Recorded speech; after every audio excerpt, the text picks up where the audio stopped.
Hi, I'm George. Welcome to GMakes, and this is a node overview for November 2022, days 13 and 14, Dream Depot.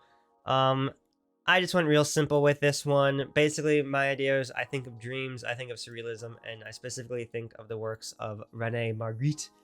I really love his artwork. It just strikes a chord with me. Like it's very soft, the surrealism nature of it, just the subject matter, and especially as you start delving into like why he created art and like backstory of a lot of his pieces and stuff, it gets wild. Anyway, so he has this one, and now I'm gonna forget the title of this piece of artwork, so I'm gonna put it on the screen, and I'll show it. But it's basically this: it's a tree with the moon, the surrealism nature of the moon being in the tree, and it's nighttime, and it's really nice. And so I just decided to basically recreate that in Blender. So this is just going to be a quick node overview. I am going to make a tutorial on how to make this tree because it's a really quick, fast way to make trees, but I'm not going to do that in this tutorial. I am going to touch a little bit on the rendering style and stuff, but I'll probably also do that in the tutorial a little bit. So this is just going to be a real quick glance at kind of my thought process and my node tree for this render. So again, we start off with, I call it leaves, but this is really the tree.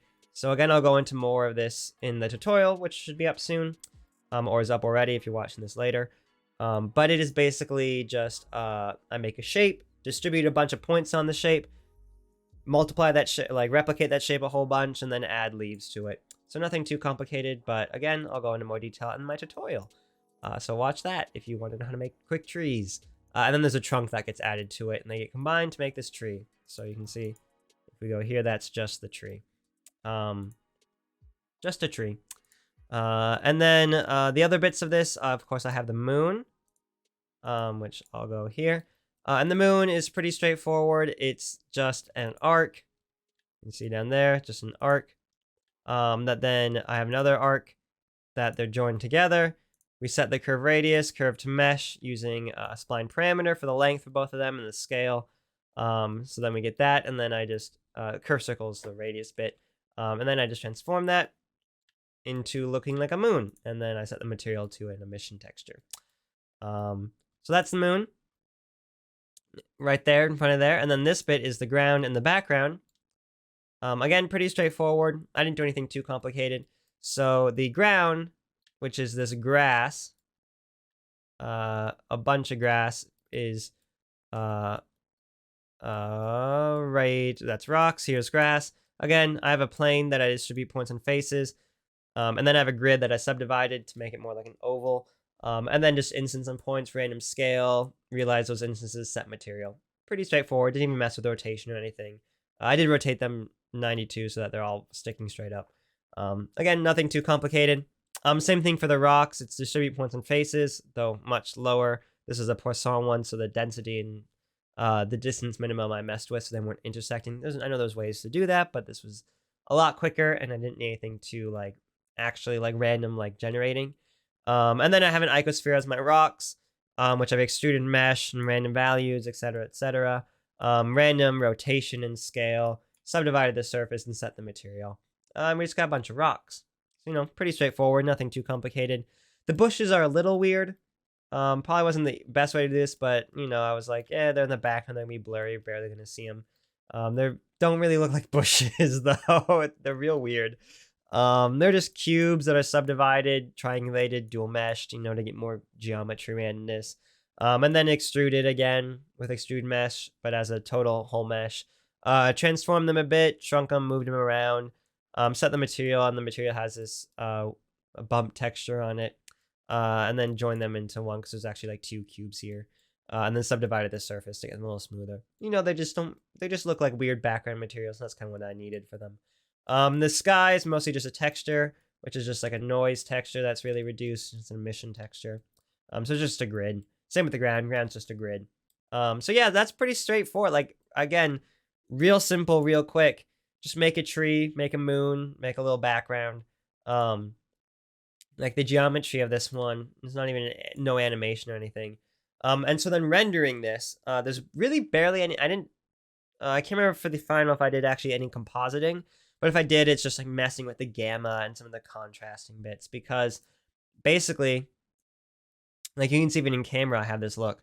So what I did is for the world, I don't really have any world light going on. It's kind of one, a couple area lights lighting this up, which I'll switch back to here so we can see them. Just an area light on top, and then I think I have one. Where's number 2? There's an area there, and then there's an area.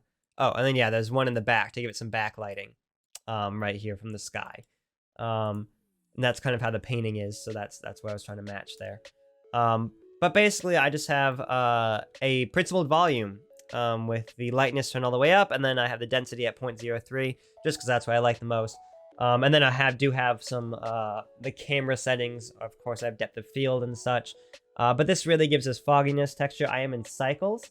So the other bit is that I am rendering this at 5 samples. So animation in this could be pretty cool. But that's to give that kind of painterly soft look. I'm rendering it at 5 samples. I tried 1, but it lost too much of the detail. So 5 samples with denoise on. I have a NVIDIA, so I'm using optics or OptiX, whatever it's called. But anyone will work for that. So you can see even if I turn on denoise in my render viewpoint, it's not going to be quite as good, but you can see it starts getting that soft, that kind of brush stroke looking. You could also add like in compositing a noise texture over to give more like a canvas look, or you could even do that in Photoshop or something once you export your final render. But yeah, I really like it. That's pretty much it. Again, there'll be a tutorial on how to make the tree a little more in-depth, but that will be real quick as well. And I just really like this one. It was real simple, kind of a last-minute thing I did. I think it turned out real great, and inspired by the works, if not just replicating the works of Rene Magritte. I hope to work more with this style, this kind of painterly, whether or not it's with surrealism or just general renders. And that's pretty much it. If you have questions or comments or like things that you want to know more about this technique or any ideas, leave them in the comments below. If you like this video, go ahead and do that. Please like it. Subscribe, share, all that fun stuff. Follow me on Instagram at GeorgeMakes3D or Twitter at I think GMakes3D on Twitter. Those will also be in the description. If you want to see these final renders and other things I'm working on, works in progress, final renders, animations, things like that, and just what I'm doing in Blender and VFX and all that jazz. And that's it. Hopefully this overview gave you some ideas or like you learned something from this. And I'll catch you next time. Peace.